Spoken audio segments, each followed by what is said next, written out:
Ranchi university semester 6 का DAC 3 का question paper जो कि एग्ज़ाम हुआ था 7 नवंबर 2020 में, जो रांची यूनिवर्सिटी के सभी कॉलेज में हुआ था।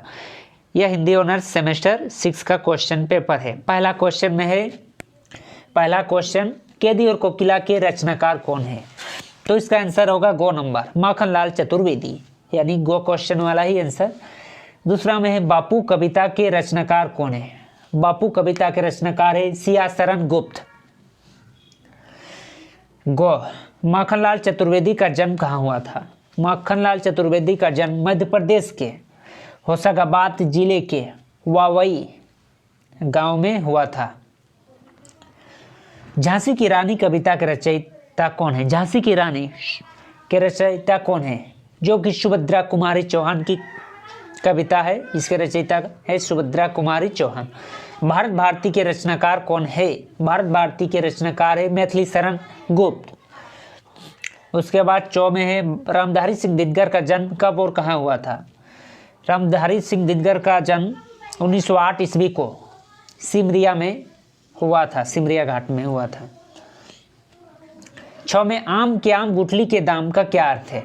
दोहरा लाभ प्राप्त करना इसका अर्थ है। 4 में लोक साहित्य के प्रमुख कितने रूप है? 5। 6 में है झारखंड का एक प्रमुख लोक कलाकार का नाम लिखे। मुकुंद नायक हो सकता है या रामदयाल मुंडा, जो भी हो, बहुत से कलाकार हैं। लोक कृतियाँ का संधि विच्छेद करे। लोक कृतियाँ का संधि विच्छेद लोक जोड़ उक्ति, यानी कि लोक कृति।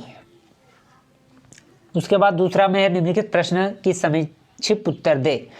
सोहनलाल द्विवेदी अथवा सुभद्रा कुमारी चौहान का साहित्यिक परिचय दे। अथवा में है लोकगीतों का महत्व संक्षेप में स्पष्ट करें। लोकगीत का क्या क्या महत्व है? उसके बाद खंड गो में है 15 नंबर वाला 4 क्वेश्चन के आंसर देना होगा। पहला क्वेश्चन है लोक साहित्य की परिभाषा देते हुए उसके स्वरूप को स्पष्ट करें। लोक साहित्य का क्या क्या स्वरूप है क्या, और इसकी परिभाषा भी देना होगा। मतलब यहाँ 2 क्वेश्चन छिपा है।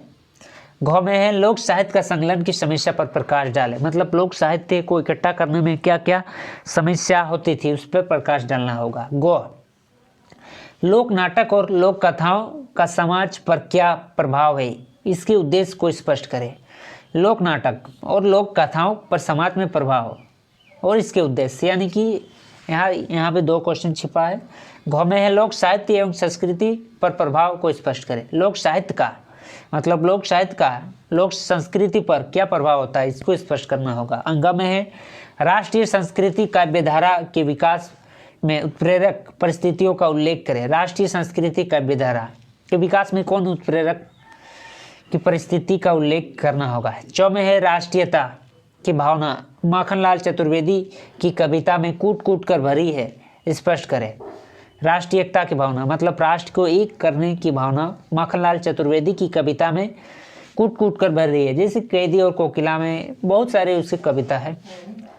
6 रामधारी सिंह दिनकर की कविताओं के आधार पर राष्ट्रीय को स्पष्ट करें। रामधारी सिंह दिनकर की कविताओं के आधार पर राष्ट्रीयता मतलब कि उसकी कविता पर क्या क्या राष्ट्रीयता थे उसको स्पष्ट करना होगा। जो में है राष्ट्रीय कवि मैथिली शरण गुप्त की राष्ट्रीय भावनाओं को स्पष्ट करें। राष्ट्रीय कवि मैथिली शरण गुप्त के राष्ट्रीय भावनाओं को स्पष्ट करना होगा। ये सेमेस्टर 6 हिंदी ऑनर्स DAC 3 का क्वेश्चन पेपर है, जो कि 7 नवंबर 2020 को एग्जाम हुआ था रांची यूनिवर्सिटी में। और इसका 1 नंबर वाला का तो आंसर बता दिए। बाकी वाला आंसर जानने के लिए हमारे चैनल को सब्सक्राइब करें और हमारे चैनल में बाकी सबका आंसर है बाकी सब वीडियो में, तो वो वीडियो को देखें तो बाकी सबका भी आंसर हमने बताए हैं एक एक करके। तो कैदी और कोकिला माखनलाल चतुर्वेदी, बापू कविता के रचनाकार सियासरन गुप्त, उसके बाद माखनलाल चतुर्वेदी का जन्म स्थान वावई होशंगाबाद जिले में। उसके बाद होगा झांसी की रानी सुभद्रा कुमारी चौहान, भारत भारती, मैथिली शरण गुप्त, रामधारी सिंह दिनकर का जन्म 1908 सिमरिया।